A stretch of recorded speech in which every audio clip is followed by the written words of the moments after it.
Hey, what's going on? Woohoo! Thursday. What is going on? I feel like the screen's backwards. Cheers, I'm on the gentlemen. wrong side. Are you? Cheers. Yeah, don't look at the screen. Don't look at the screen. I mean, it's the only one you've Happy seen for freaking like Thursday. 7 Hot years, damn. but That's the thing that gets to you? I know, right?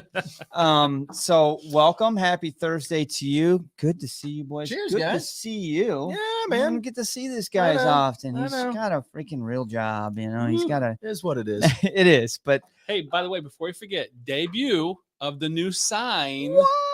We got some tweaking to do, but it's I like it. official. It looks good. I love It does look good. doesn't quite out to your boy. Yes, my wife's nephew made it in his wood shop. It looks great in person. We're working with glare issues. We'll figure something out. You guys need to see can it to read it. appreciate, but it's fun. It says Scotch for Dummies. And it's honestly the first time since we started the new layout that we actually have something that says who we are. Right? We actually have a branding going on. So excited about it.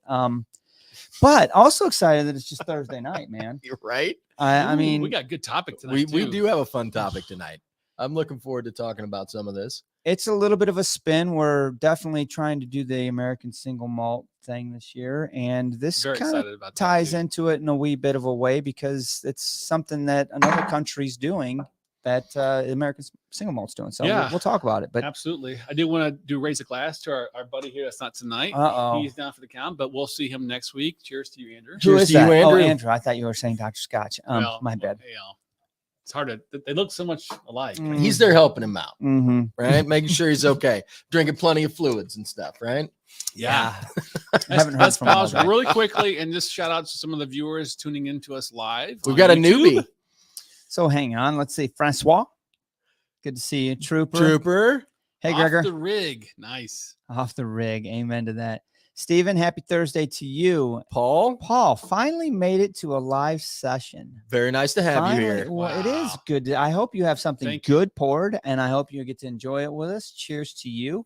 We're starting off with this Edredauer. Well, you guys are. I'm getting ready That's- to pour that's it a for good the one. first time. That's a good I'm one. getting ready to pour it for a second time. Slow down, man. Cheers, We dummies. got some good stuff to drink here. Cheers to all you dummies out there as well. Chad Anderson, good to see you. Malt Minion, Zach Andrew. A lot of guys in All the of our, pre-show. yeah, all of our Yep. pre-show watchers. Look at this dummy. Oh, The big dummy. Oh my gosh! to that. Great Good to to see see you. that guy. Good to see this guy. He's busy, man. He is just He is hit busy. the road hard with Okay, he's a SMWS busy and just guy. working, man. Good for you. I'm Looking jealous. good too. So we got Zach Andrew. We got Mark JG. I saw George in there. Goodness. Who else? Boomer. there we go. All right. All right. All We got a right, few on so, here. Yeah, good people. Good people. Yeah, it's good to see Mark too.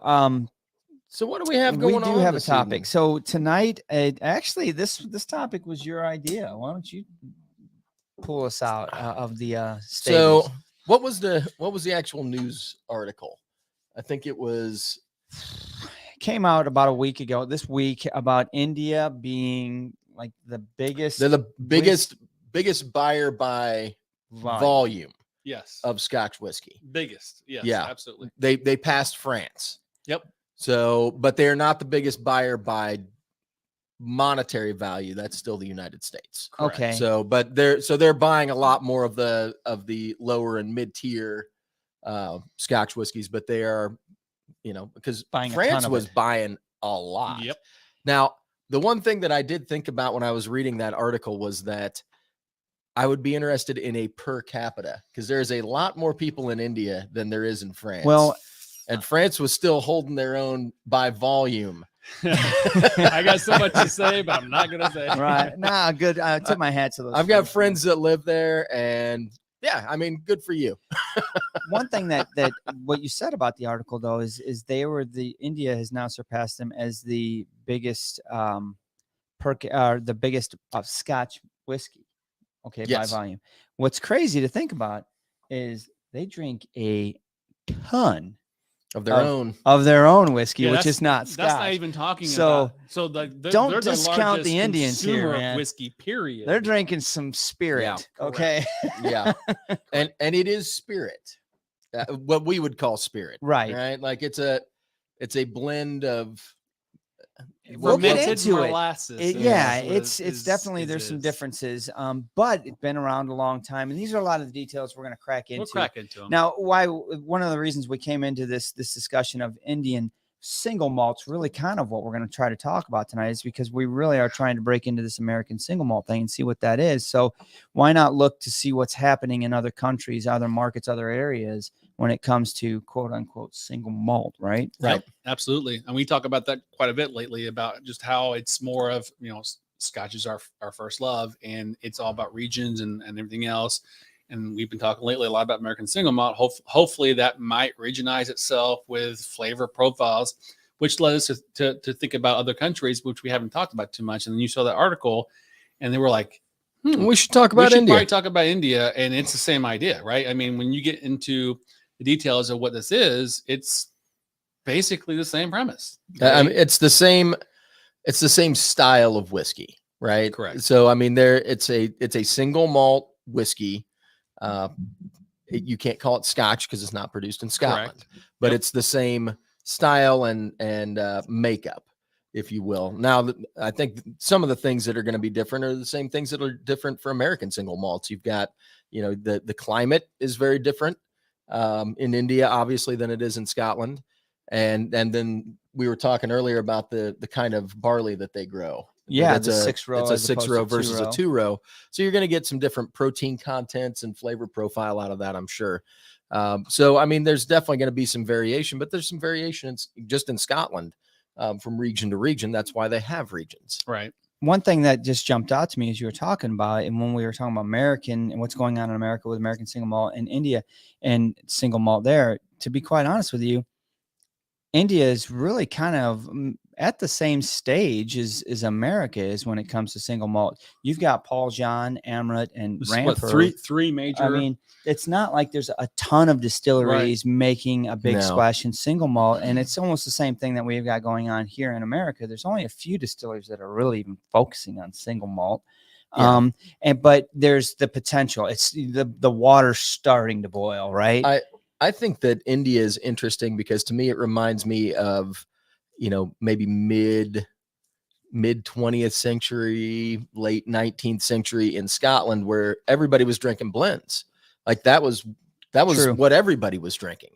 Nobody was drinking single malt Scotch. And so then it became I think as individual wealth increased, and it had a market for it and a reason to produce it as a single malt, then you got more people trying to do it. But there really weren't a whole lot of companies making single malt scotches 50, 70 years ago. Well, I mean, Amrut and Paul John. I want to screw that up every time. John Paul John, whatever.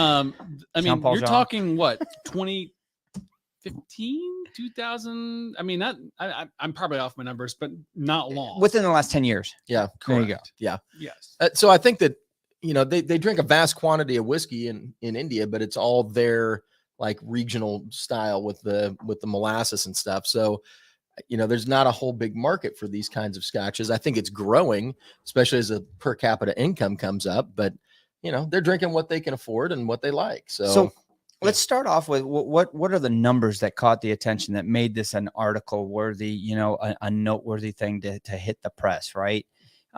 You sharing this, Drew? Can they see this? I'm not about to. Go ahead. So, Drew's got this screen that he wants to show about the facts of Indian whiskey, right? And you start to look at, it's got a nice little, graph or picture of the country and where some of these distilleries are located. But Officer's Choice, the number one, I think it's considered Indian whiskey. We can say that. But in the rest of the world, it would be referred to as a spirit. What's the number that they produce? 400 million bottles a year. For Christ's sake, man. Right? That's a lot. Someone's drinking over there. Okay. Now that's a lot. It's not what we would consider whiskey because it's more closer to rum. It's right? like a mix of rum and whiskey. They do a distilled molasses product, which would be what we would consider rum, I'm guessing. But I'm sure it's in a different style. And then they mix that with a regular whiskey. And that's right. That's an interesting point that I'm still hung on. And I don't have the answer for our viewers / listeners is how they're able to mix it with Scotch whiskey. You read some of these websites and they say that they import Scotch whiskey, bulk Scotch whiskey, and they blend it with their spirit, their whiskeys. And it says clearly on their websites, per Scotch whiskey regulations. So I spent some time digging in the Scotch whiskey regulations, the SWA, and I couldn't find it. I can't find where the exception is on how they're able to do that. Now, they're not the only ones. Virginia Distillery Company is doing that as well. But from what I read on the SWA's regulations is, for Scotch to leave Scotland, after 2012, it has to be in a glass bottle of labeled for retail. That's a massive statement when you think about it, right? But how we were talking pre-show, how is that legally working for countries like India to bulk import that and still technically label it Scotch? Well, you can't. No, they can't, and they don't label it Scotch. They say blended with Scotch whiskey. But that's labeling it. If you say Scotch whiskey, then that means you imported Scotch. Correct. Right. So how did you get around the rules? And I don't know. There's got to be an exception out there. I know I'm missing it. Damn lawyers. Yeah. So Dave said that on the pre-show, but he's right. There's always something like that. I mean, it's you don't want to cut off your nose to spite your face on some of that business stuff. And if they've already got contracts with different international companies when they're writing the rules, I'm sure there might be some grandfathered stuff, when they redid it, maybe, I don't know. Well, I brought up Virginia Distilling Company, and you had made a point. You said that they got into some battles with the SWA. It was a couple years ago. And I had said that I thought that was centered around the use of the word Highland. And I know they did, really get into it with the SWA over that. But I don't know if they did get into some kind of skirmish, because they clearly say on their bottles, they are blending Scotch whiskey with their own whiskey for American single malt. I don't even know if they can call it a single malt at that point. I'm not sure, but they're doing it as well. So India is not exclusive to doing this. I just want to understand it, and I don't know the answer. It would be nice to know that. But Officer's Choice isn't blending Scotch whiskey. They're blending their own whiskey. Right. So let's be fair about that. It's Indian produced whiskey mixed with Indian produced like molasses whiskey. I'm not sure what you would actually call that, to be honest with you. But to be clear, also, when Indian single malt whiskey will say, when it is exported out of India, if it goes to Europe, it can't be called whiskey. It's called a spirit. They refer to it as a spirit. And you can tell clearly that this one bought here today at a liquor store down the street. It says on the back of the bottle, for export only. So that has to do with the labeling on the front, peated single malt whiskey. Mm-hmm. I think that it's probably more tricky for them to export than it is for other whiskeys like Scotland to the United States, because they're in a weird situation where they're naming what they can and can't call their spirit dependent on the market. Yeah. Well, and in my experience, a lot of that stuff, especially food products, not just whiskey, but other stuff, a lot of it, when you import it, it depends on the country and their standards, how weird the US is about what they will and won't allow. You know what I mean? Exactly. Like if they've got a trading partner, let's say Scotland, for instance, that has very strict rules on all of their stuff, then there's a high level of confidence when it gets imported that they know exactly what this is. Whereas, there's other countries, not necessarily India, but there's definitely other countries where they're like, it seems like they just do whatever they want over there. There's not a whole lot of regulation on that particular industry. So we don't have a high level of confidence in this particular product. We're not sure what it is. So you're going to have to label it something else. So the interesting thing you bring up when you're talking about it, I can see alliances and partnerships amongst markets, though. Like, so the United States imports Scotch whiskey for us to enjoy, and we all do and love it. If America was to allow Indian whiskey to start using certain labeling that offended the Scotch Whiskey Association, they might be like, hey, stop that, or we're going to cut ties. So there's got to be these alliances and agreements and partnerships. Absolutely. Like you said earlier, the lawyers come in. Oh, come on. There's always somebody's making money, and it's not normally the business people. So let's enjoy some whiskey, right? So let's talk about this Indian whiskey. Let's flash back real quick and talk about a few other things before we get into this bottle in front of us. So a couple of things that I thought that were really interesting is, well, let's talk about this flashback and talk about what I mentioned earlier about the regions in Scotland and why is it so precious to us, right? It's the regions, it's the cold, it's the atmosphere, it's the humidity, it's everything else. Well, you flip that over to American Single Malt or India specifically. What is it there? It's unique. It's no humidity. Well, it's definitely it's temperature and no humidity. It's hot. It's some cold in some areas, but that's the biggest thing. And then one thing that I thought was really interesting, and it says right here, 12%, 6 times more evaporations. So think about this. So you can get a 3-year-old Indian whiskey, which is equivalent to an 18-year-old Scotch. Right. So let's be realistic. You're not going to see an 18-year-old Indian whiskey because half the barrel is going to be evaporated. Be gone. Well, and it would just be so it wouldn't be good. Right. You know, not drinkable.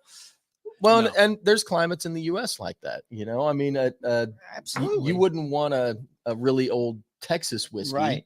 You know, I mean, it's just too hot, and it's not going to even Kentucky.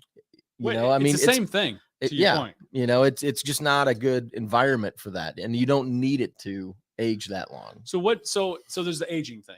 Now it's flavor, right? And I'll pull up a couple more times here tonight. But the one thing it says here that when you talk about like New Delhi versus Bombay or whatever, there's a southern and northern. The northern is colder than southern. So from what I understand, is the barley is grown locally, but most of it is done north. And then they ship it 1,500 miles south to places like Paul John and Amaret. Now, so go ahead. I was going to say, looking at this map, what we're sharing here, the one thing that does catch my eye is I'm very interested to see what's coming out of Ramper, because look where that distillery is located. Yes. It's in the northern region where it's a colder region. So we might find that if they're producing single malts, it's much more akin to what we want to see from a Scotch market. Yep. Right. But what you were talking about is they're pulling these local barleys, which number one, we mentioned already, is a 6-row barley. So it's going to provide different proteins. And actually, from what I understand, it's a lot more waste. Mm-hmm. But they're also importing some of the ingredients from Scotland. So this particular Paul John is peated, and that peated barley comes from Islay. Mm-hmm. Don't they ship the barley over to get peated and then ship it back? I don't know. That's it. That changes things even more. That would be interesting. I know that there's a distillery over in that part of the world that does that because they want to use the local barley. Damn. Hey man, I don't know. Yeah, I wonder if there's an issue with shipping and timing on the barley. To ship the peat over and peat it yourself. I don't know. Yeah, right. I would think that would handle more than the barley. It might also be a case of, and I don't know because I've never worked in a malting house, but it might be a case of if you're using peat and you don't have the proper equipment or techniques to do that, you might have to send it over there. Mm-hmm. You want it done right. Yeah. You know, I understand. I mean, I've never worked in a malting house. I'd like to. I'd give it a shot. I mean, for a vacation for a day. Let's not get carried away with our monkey shoulders here. As long as they pay me in Scotch. You're gonna need it after a day working the malting floor, buddy. Right, I will. So this particular bottle, we picked this one up here locally, right? Talking about the topic of Indian whiskey, we figured we needed one. This was readily available. This was down the street. You picked this up today. I was interested in trying to find an Amaret as well. Didn't have time to do that. I really want to get a hold of a Ramper, because of where it's located and what it's doing. But to be clear about the specifics of these bottles, is John Paul and the local Amarets, the recent Amaret. They're not that old. Paul John, did I screw it up already? Jean Paul. It's they're not Never old. happens. They've not been doing this for a long time. No. Now Amaret kind of hit the scene and like Early early 2000s and started knocking home runs, like hitting. I mean, there was one particular Amrit that was just a grand slam, won awards all around the world, and it kind of really set the stage. It's a fusion. Yeah. Fusion in 2014, I think it was. I think it's in there. What the Bible guy? What's his name? Jim Murray. Yeah, he listed it as his third favorite whiskey of all time. Yeah, it scored like a 97. Yeah, it's high. And then they won an award in like 2015 or 16 to gold. So I mean, it's supposedly amazing. Now technically, I looked this up. We have not tried that one. We did one. It was an Amaret. We did do an Amaret a couple of years ago. And we've met their ambassador a few times. Great guy. I can't remember the name of it now. Very nice guy. Raj. I can't think of his last name off the top of my head, but yeah, he's a super nice guy. You always see him at a whiskey event, and he's always. We've had the fusion at whiskey events. Like I've had it. It's good. I've had their whole line, and they produce good whiskey. I'm interested to try this bottle tonight. I think that it's fun that they've got distilleries that are really trying to put out good quality stuff. I feel like the 3 India distilleries that we've talked about tonight, I've never heard anything bad about any of them. No. And heard a lot of really good stuff about all 3 of them. So I think that there's people there that are trying to elevate that Indian whiskey scene and try to do, better quality stuff. I totally think that's what these guys are doing here, because all the other, which is like, this is like, I feel like this is, I don't know for sure, but like 1% of the whiskey consumed over there. You're right. But like, what is the Officer's Choice? Tell me you don't want to try it. I do want to try it. No, he does. I saw a couple of videos. I kind of want to try it too. I'm not gonna lie.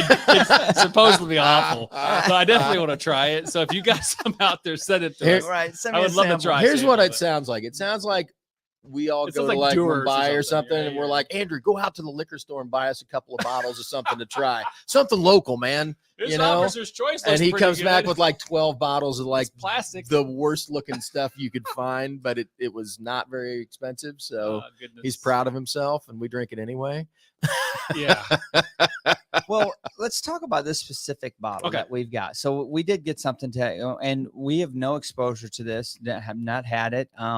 And I'm kind of been saving myself and staying away from trying to go out and expose myself to it, because we're going to talk about it. People have asked us for a good year or two in comments, say, hey, you should try Paul John. Well, here we are. Here it is. Let's try it live. So this is the live action dram cam. This is the Paul John bold as 46% ABV. It is peated. So obviously, to your point earlier, it's coming from the peat's probably coming from Isla. Yeah, I think that claim is an Amrit claim. I'm looking to see if it's like the first page, I think. Paul John. That's what we have when we mess with it. Yeah. Before the show. But I'm not sure if it comes from Iowa, but we do know it's peated. We do know there is a level of peat. So I'm anxious to see what it shows up as. I mean, honestly, the bold mirrors the spirit of the region, Goa, with all its boisterous. I'm looking to see prickly spice, Bourbonesque red licorice. Okay. Red licorice does not sound appealing to me. We'll see. I mean, I like red licorice, but not in my whiskey. I like Twizzlers, I guess. I do. Yeah. Well, so my curiosity is, when you get a peated Scotch, I know what I'm getting into. But when you get peated whiskeys from other parts of the world, sometimes it's not as much peat as you think should be in the glass. You know what I mean? It's a little bit lighter. Well, that's a good point, and maybe it's a completely other topic to discuss, but I honestly think that we suffer from that, Sean, because we've been drinking Scotch for long enough and heavily peated Scotch and come to love it and enjoy it, to where, and I've talked to other of our patrons and subscribers on Zooms about this, but I'm almost numb to the low peated stuff, where I read a label and it says peated, and I'm like, peated? Ain't no damn peat in this. Are you kidding me? I can tell you, Highland Park, I don't taste. You don't even get any peat anymore. No. You know what? 6 years ago, you did. Some. Well, I think we fall in that same category as a lot of people when they think, it's smoky peated, and it's the pepper, it's the ABV. I think Yeah. that's a lot of it. But to your That's point, true. to your point though, Highland Park to me, very rarely do I taste peat, but it technically has peat. 10%. Yeah. Barely counts. But All right, anyway, let's do let's this. Let's get into it instead of talking about it. So I'm interested in what this can taste like. So I did pick out 3 more bottles, and I told the boys earlier, I'm like, what I want to do is have a sample of this, then grab one of the bottles we think compares to it, and let's talk about the differences between this Paul John Indian peated Scotch or peated whiskey, to what Scotch peated is. And for clarity, for clarity. What he thinks. He picked the 3 bottles. Don't you said we? I had nothing to do with those choices. You know what I think? You're welcome to pick something else out. Probably One Giant Leap. I bet it compares favorably. You knew you were going to say that. All right, I'm going to pour myself a decent pour here. I'll give Sean a Sean pour because that's Sean. There we go. Let's do this, man. Okay, so I'm ahead of you guys. The nose, very appealing. It smells good. I don't know that it smells peated, but I've had a lot of peated scotches that didn't smell peated on the first nosing that ended up punching me in the face. It does not remind me of Ardbeg. It does not remind me of Lagavulin. It reminds me of almost like I got peat. A lighter peat. I don't know what that would be. But I've had a lot of peated scotches in my experience that, sometimes you just don't get the peat on the nose until you take that first sip, and then it kind of opens up and you get a lot more. So it's 46 ABV too, right? I think the nose is a little heavier than 46, but maybe that's the peat or a combination thereof. So, it does smell really welcoming. I want to try it. I just did. Son of a bitch. It's really good. It's nice. Well, these 2 are higher proof, and Lagavulin's only 43. So, you guys are going ahead of time. What are you going to know? So, did you smell it? I did. It was a really light nose. I got maybe a hint of smoke, but it was more like honey and lighter notes. It's nice on the palate, though. Not overly complex, I wouldn't say. No, it's enjoyable. It's not overly peated. It's the first time I think I've had a peated whiskey that gives me a juicy fruit note as well. Yeah, it's got a sweetness about it that's really nice. So I haven't tasted yet. I'm slowing myself down here. There's a lot of spice on the nose. There's an underlying peat tone, just a little bit earthy. I actually get strawberry red. I don't want to say licorice. It's not licorice, but it's why don't you want to say it? Because it said it in the book. No. Oh. but there is like a cherry smell to it. Okay. And there's to your point, juicy fruit, kind of that. I will say that I like the fact that you can get to the peat. Like, I get peated scotch or peated whiskey. It's not whiskey that's like aged in a ex-peated cask kind of thing, right? Or we ran some peat by it on the way to the Dunnage house. Like, there's something there, and it's nice, but it's not overdone. And I still get the sweetness of the whiskey. It's actually very enjoyable. I like it. Distillery Larry was smoking a peat pipe when he bottled it, so that's how. Right? That's awesome. Somebody's got to do it. This is very good, and I actually like that it's at 46 because it's very approachable at this ABV. I think. What was the price point on it, Drew? I think it was $70 I think that's. Well, non-age statement. It's non-aged. I don't care. But okay. Flavor profile wise, technically, it's if it was even, I think from what I read somewhere, most of them are average around 3 years, which is older whiskey, technically, right? So there's no claim of non-chill filtering or no coloring. I thought it said. Oh, non-chill filter. There it is. Yeah. No non-color though. So non-chill filtered, that's good. At 46%, you kind of expect that, but maybe there's coloring in it.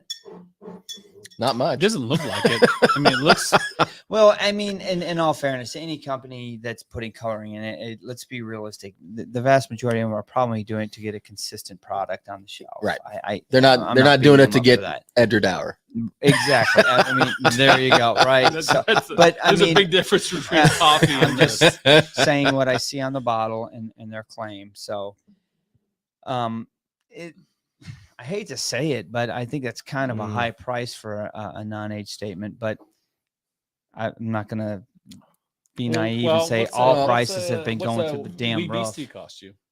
I don't even know. Here's the other part of I that. don't know. I think It's 65. apples to oranges. Like if it's 2 years old, the American market is not going to understand that 2-year-old equates to 12-year-old Scotch. Well, they don't have a problem with it in bourbon.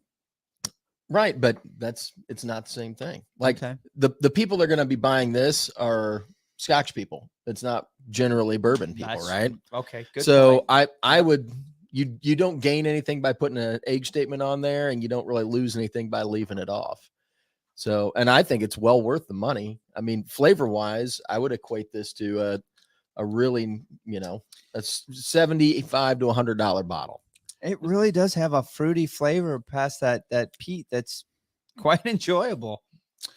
There's a Christmas vibe to it as far as the finish, like a spicy clove, and I'm not sure what the other scent is, but it's there's something going on to it. It's very pleasant, and it would be interesting to put this up in a blind tasting with other peats. Like, could you tell this is the Indian whiskey? I don't know. Probably not. I don't think so. I'm going to say I don't know if you can tell it's the Indian whiskey, but I think it will set itself aside. I think it's got a very unique flavor profile. It does have a unique flavor profile. It's one of those things where we were talking last week about just blind tasting, and it was on our show last week with Dan, and how when you do blind tasting and stuff, and it's really sets you apart. But what makes you good is just remembering scents and flavors and recalling those things. And I think this is one to add to our arsenal of flavors, because it's unique enough to go, oh, that's a profile. That's something that I might be able to pull out and say, oh, that's an Indian whiskey. Yeah. Well, that's exactly why I said what I just said was it would stand out. This flavor profile, this combination of peat with this juicy fruitiness, that it's different. We're not perfect. My memory sucks, I'll admit. But when it comes to drinking whiskey, I'm getting much better and pretty good at saying, I've tasted this before. Your brain starts going and clicking down to 3 or 4 different brands, right? This one is outside of that, and this is like a new entry into the library banks here of my profile storage. I hate to say it, but I don't think the 3 I picked is going to work with this. I don't think so either. I think this might be a better pick. Maybe. Is this my? Yeah, I think so. It's a lighter style, so. I honestly think Lagavulin 16 at 43% is heavier than this. Oh, it would be like chocolate compared to this, I think. It's definitely. So the 3 that Drew has picked out for us, we were going to pick one of the bottles of the 3 that he picked out to kind of follow up with this to see kind of how it fared against a Scotch. And those 3 were, the first one was Ugadale. No, it's not. Totally different whiskeys. That's not far off. Ugadale is going to stand out and make this thing feel like it shouldn't be here. I don't remember this one being quite as fruity. But that's the other was this so Lefroy Carchus. This is the original cast strength Carchus. I can't say yes or no on that one. These are higher ABVs too. But the Lagavulin 16, which again 43%, I don't think it's fair a fair comparison. They're different. They're different enough to where they're not even worth putting up against each other. So Drew's reaching for something else. We BC is $54. So I mean, that's non-age. It's closer, but it's a different style. I thought Wee Beastie had an age statement on it. A 5-year-old. Maybe I'm. I can't remember breakfast. So what were you saying, Sean? I'm sorry. The Ooh, this Kilhoman. is way different. Yeah. Man. I was thinking it might be in the nose. It was a little closer on the spice level, but the peat level is definitely So stronger. much more clove on this. Yeah. I don't know. It's just a different. I don't know that it's stronger on peat for me, but it's just a different vibe with the whiskey, I guess. I don't So know. what's The making mouthfeel this- is close. What's making this Paul John so unique? Because it's probably imported barley that's peated, right? So they're just maturing it there, right? And their cask. Yeah. That Kilhoman's way more clovey and Earthy, cinnamony. too. Yeah, on the palate. I think the Paul Jean. John. I keep keep saying John Paul. Les Not a boxer. Miserables, Jean Paul Jean. To me, the combination of its peat, which I think is enough to be there, right? You don't question yourself. You don't like, oh, it says peat and I don't get it. No, there was a good amount. Yeah. Of peat. But it's really nice. Actually, it's not your Lefroy punch in the nose. I never want to drink whiskey again. No. It's good. And then on top of that, right behind that peat, there's just this juicy fruit note that I'm not used to getting behind peat. That's something I get on different regions of whiskey that I'm not used to getting there. And so to me, it's kind of fun. Yeah, actually, I was thinking about that earlier, Scott. The Balvenie Peat Week. I think that still is peatier than what Paul John. Well, and it's a different style of peat. Like I was looking before I came over to see if I had anything to bring over for it, and I have a bottle of it's Week of Peat on my bar. Change that, but it's that Highland style peat that's like more woody and you know what I mean. You think Highland Park would be a better comparison? Maybe, I don't know. I can never get the. You This got an has HP way handy? more. Yeah, I think this one has more peat than Highland Park does. Yeah. What about I hate to say it, Johnny Walker Black? Is that that's probably no? more That's peated. a smoky. Johnny Walker Black's smoky to me. It's not. I can't think of a good comparison. I actually enjoyed this Paul John. I mean, as a entry level into peat in general, this is It's really not a bad subtle step into it. Yeah, I mean, it's probably not as subtle as you think. Like I'm getting peat. I was just Like it's definitely got peat on it. I mean, I've had whiskeys that were like, this is peated. And I'm like, I don't really think you know what peated is. Right. This to me, I'm like, there's peat. Like I'm getting it. So honestly, the first step into peat might be the HP, a Highland Park that's a little bit less phenol, if you will. This one, I think we're just numb to it to the point where this is finally actually tasteable. Oh, I haven't done that. It's good with water. Oh, Water really brings out the sweetness value. Give me I a actually look. really enjoy this bottle. This is a good bottle. Let me do as I really Gregor do would like do. it. I and throw find a that the little more. sweetness level is very interesting. And I think the Kilhoman was closer, like obviously not the same whiskey, No. but I think style wise, it's the closest of the ones that we had. There's no way any of these three I picked were going to match to it. Just because to me, Kilhoman's got that sweetness that I really like about that distillery, but the peat's there too, but it's not overdone. Yeah. It's a compliment to it. And this feels the same way. So this is just one of, I don't even know, 4 or 5 other bottles from Paul John, right? Yep. And I know we had the Amaret Sherry something or other. It wasn't Fusion. I can't remember what it was called. I know we enjoyed it, but I would love to do some more Amarets. And I definitely want to do that. Was it Rampart? Rampure. You are. Definitely want to get into some of those and see what's going on, because what I am experiencing right now, I really enjoy what they're producing. This is quality. Yeah, it's good. I will give them that. It's honestly, I don't want to say better than I expected. I didn't have an expectation. At least I tried not to. And I'm pleasantly surprised. It's very enjoyable. I will go through this bottle easily. Would probably be a good warm-up bottle on nights when we want something peated. And we're going to give a sample or two away of it for anybody that hasn't tried a Paul John. Paul Jean. This says I have this French accent when a I try dash that? of copper on the finish. Interesting, like a metallic note. Maybe I'm missing that. I will say, just reading through their description of the whiskey, normally I'm like, you're full of it, but that's actually a pretty good description of what I get in the glass. I'm not even gonna argue with him. Okay, we have 2 samples. So I'm setting something up. Oh yeah, is it a pyramid? I hope it's a Yeah, pyramid. it's a little bit of a pyramid. No, I poured something that I think should be comparable to this, but it's really high ABV. So I'm gonna do a little. I'm gonna water it down to the Those closest 3 I can. drops aren't gonna cut it. No, that's like the 3rd time I've done it. I'm trying to cut this just to see. So I'm going to do a quick giveaway to anyone watching. Is it ready? I don't know. You tell me if it's ready.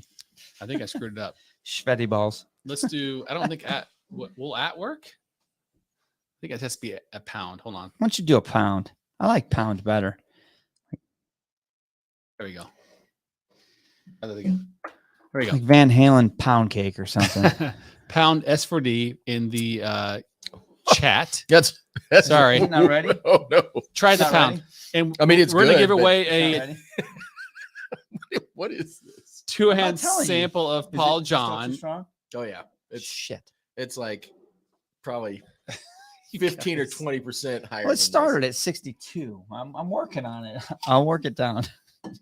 You better put a lot more water on that. All right, Yeah, so I it's see. working. We got some It's good. entries here. So yeah, as that's going on collecting entries, make sure you hit pound S4D.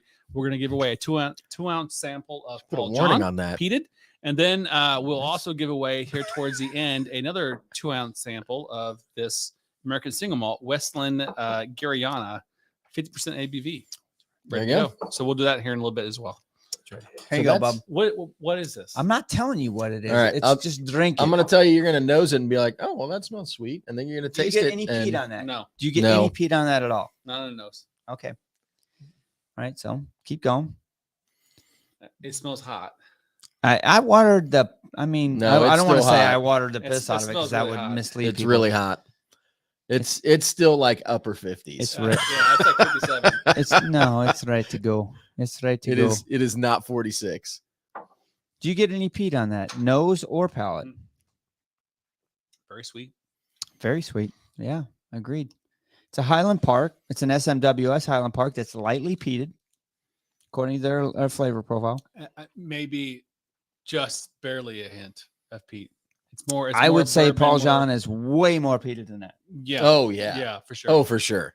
Yeah, this was much more sweeter. I was trying to just quickly look to The- see if we had a Highland Park. The that I could sweetness grab. level, I Highland think Park is kind of comparable. You had this one. Yeah, just I could have brought a bunch of Highland Parks over. So, Scott, you're watching. This is 4.281 Heathery Smoke and Crashing Surf, 11-year-old.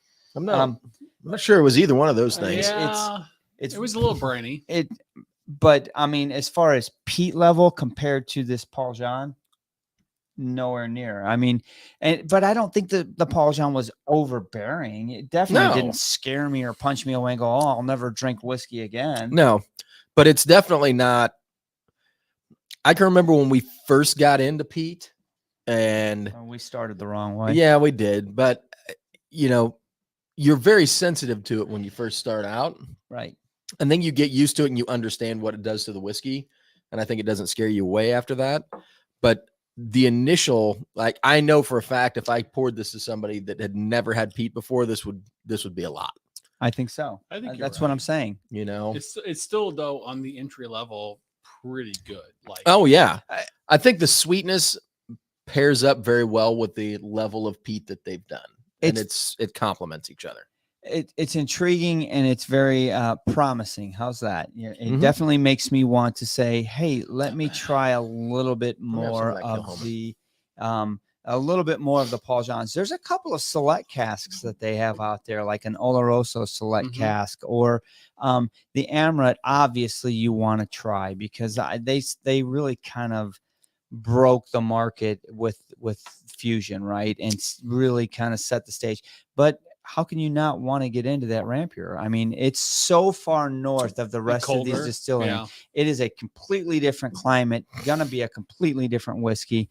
I'm very intrigued by that, and I want to try Absolutely. it. Yeah. I haven't seen it on any of your shelves though. So anybody out there in comment land, if you've seen it, I would love to know where you saw it. We need to hit up Bobby J before he comes down. That's what I'm talking That's about. really good, man. So let's do a draw real quick. We have 17 people entry. Let's do this. This is for a 2-ounce sample of Paul John. Here we go. Paul Jean.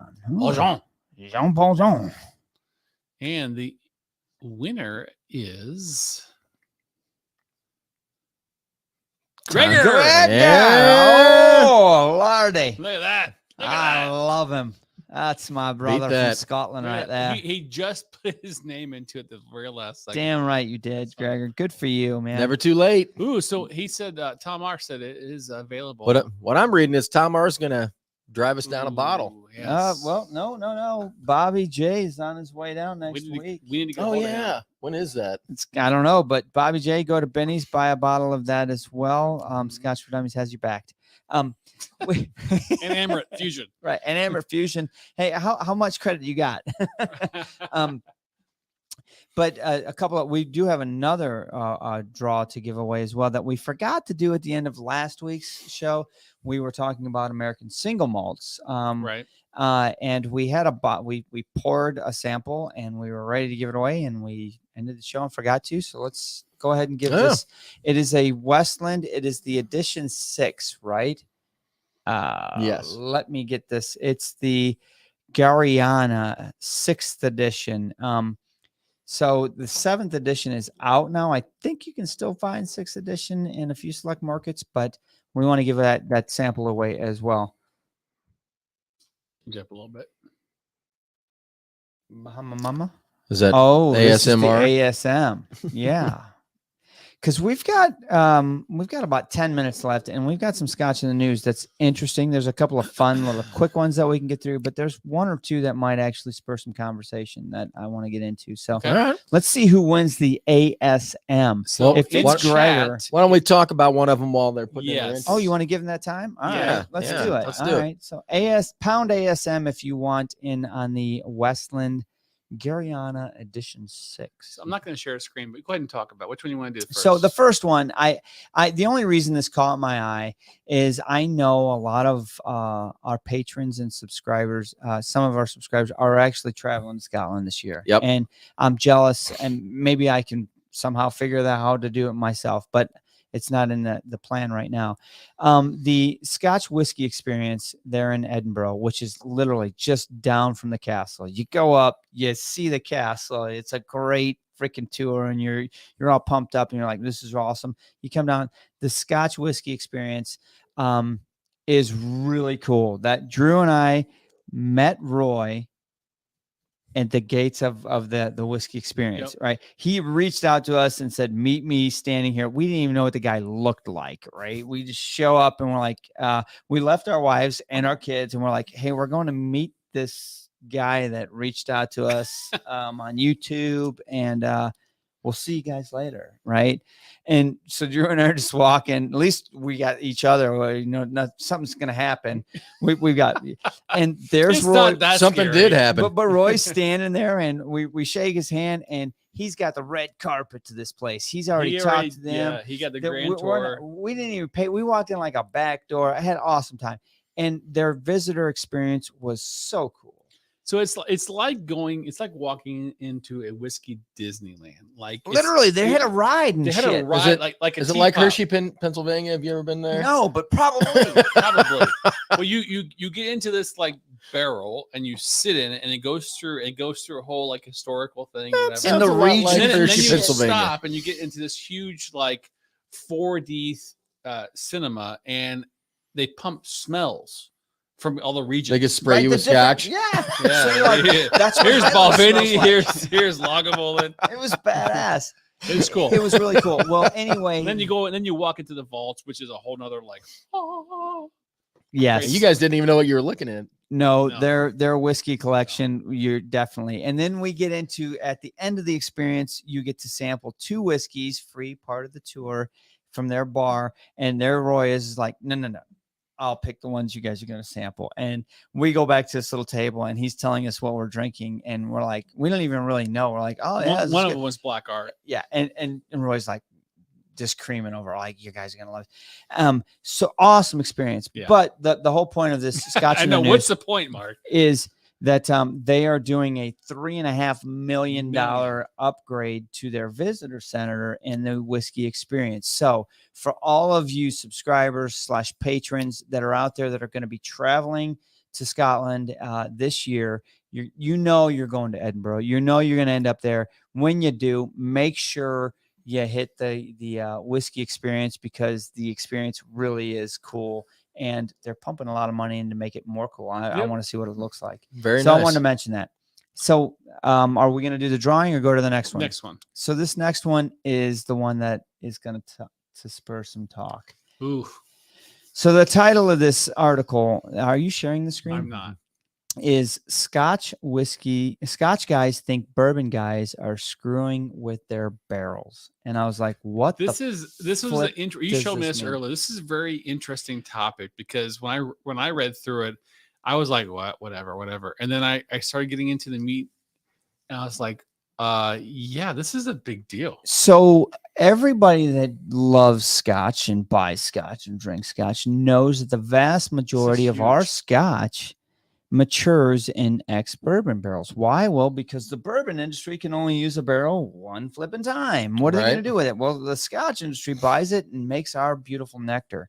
Well, I guess it's happening. It's been happening for a little while with Jack Daniels and maybe another distillery or two, and now it's becoming more practice where the bourbon distilleries are taking their barrels, and after they drain them for bottling, before they ship them over to wherever they're going, mainly Scotland, they're filling them with water, cleaning them basically for a period of time, and cleaning them with power jets and filling with water, letting them sit for a period of time, then draining that water and using that water to waterproof their cask whiskey. So they're reusing the water to go back into when they want to water down their whiskey before bottling. They're using that water, and it's destroying the integrity of the leftover ex-bourbon cask before it ships over to Scotland. Think about this as a Scotch distiller, right? Like, you're getting all these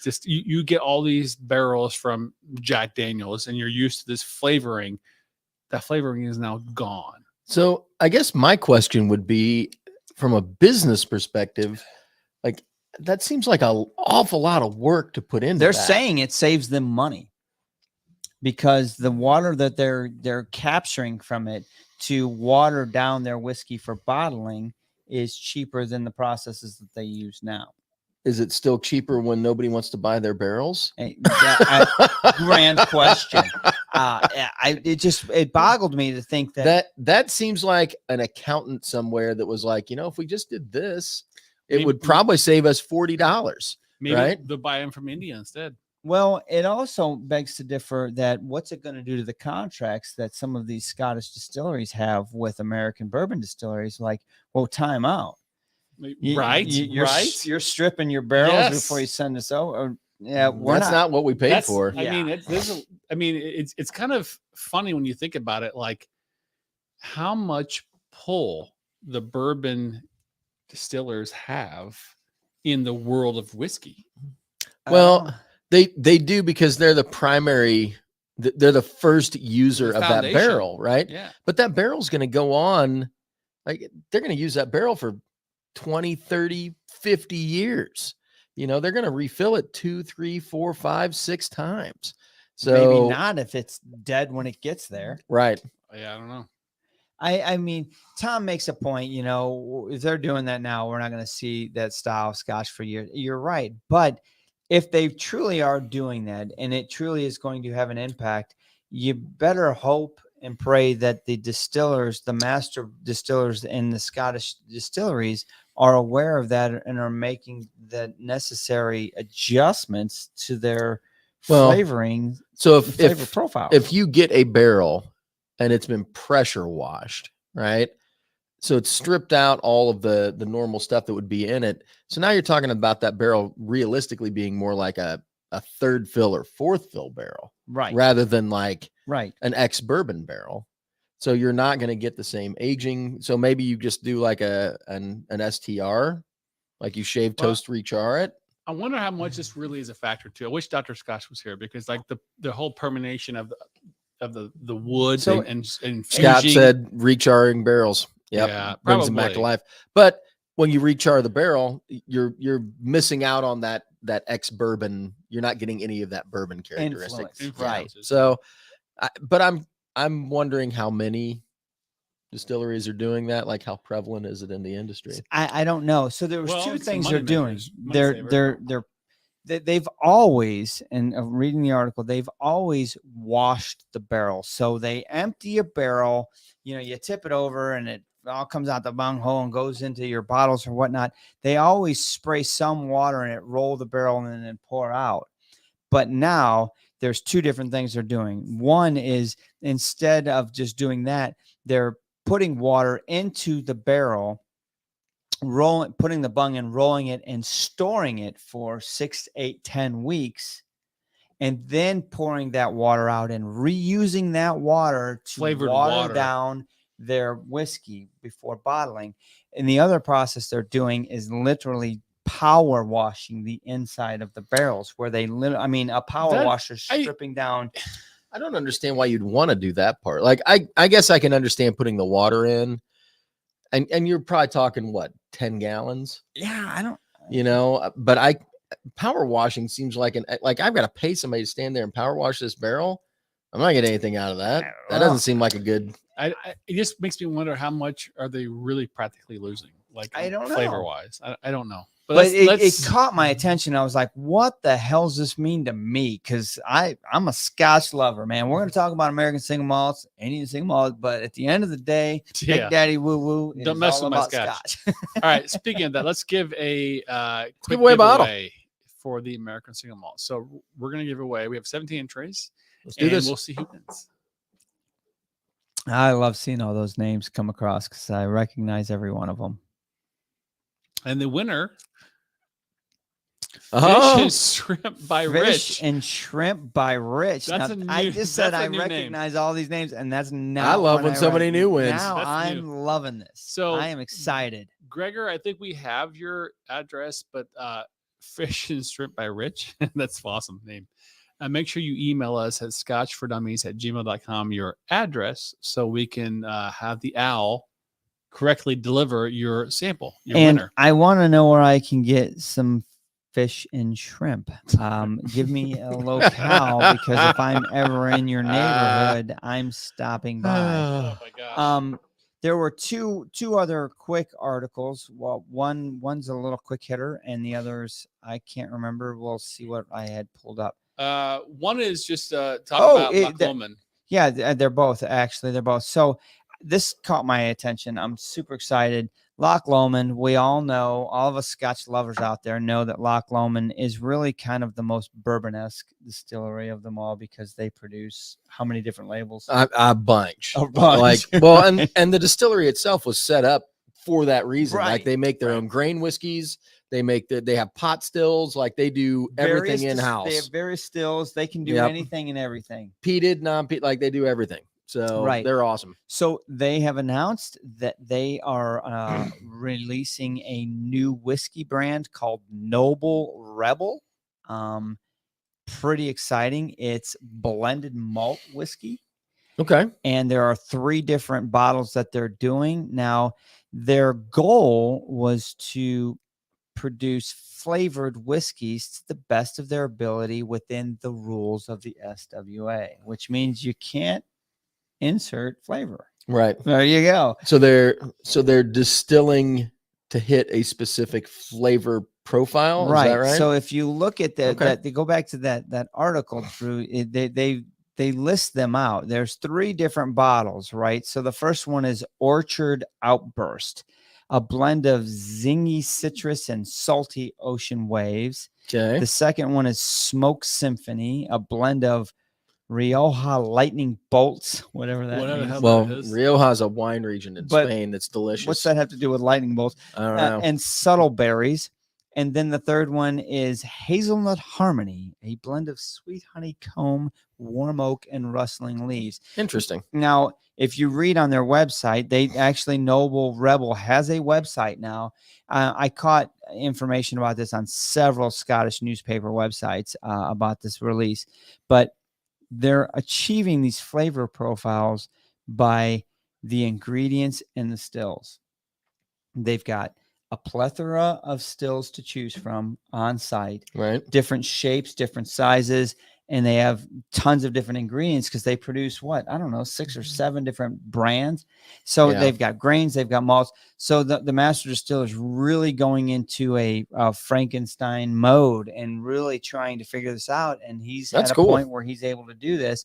And let's be honest, Loch Lomond has produced some good stuff. Yeah, they've got some stuff that's, it's average, but they've got some stuff that you're like, damn, it's really good. And then when you figure out how many brands they produce, it's a lot of stuff. And it's always exciting to see a new Scotch whiskey brand hit the market for a Scotch lover like us, right? I would try them. Yeah, I'm down for it. I have no idea when it's going to hit the States, but that's the whole goal is to compete with the Monkey Shoulders and the blended the malt naked should. And Yep.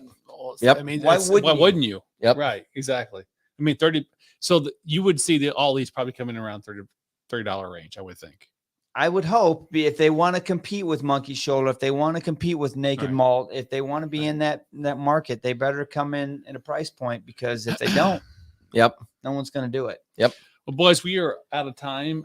Great show tonight. Good conversation. Good to see you guys. Indian Single Malt. Impressive. Interesting. Let me have a little more splash. I think we need to get into it a little bit more just to compare it as we continue our journey down the American Single Malt path. But we do have more American Single Malts to get into, right? So we touched into Westland, and we have Virginia Distilling. There's some Stranahan out there. There's a couple of distilleries that are making splashes that we need to report back to everybody on the other side of the camera. Absolutely. There you go. So, fellas, cheers. Happy Thursday. Thanks for joining tonight. It's great to see all of you. Love y'all. Happy Thursday. Cheers. 3, 2, 1.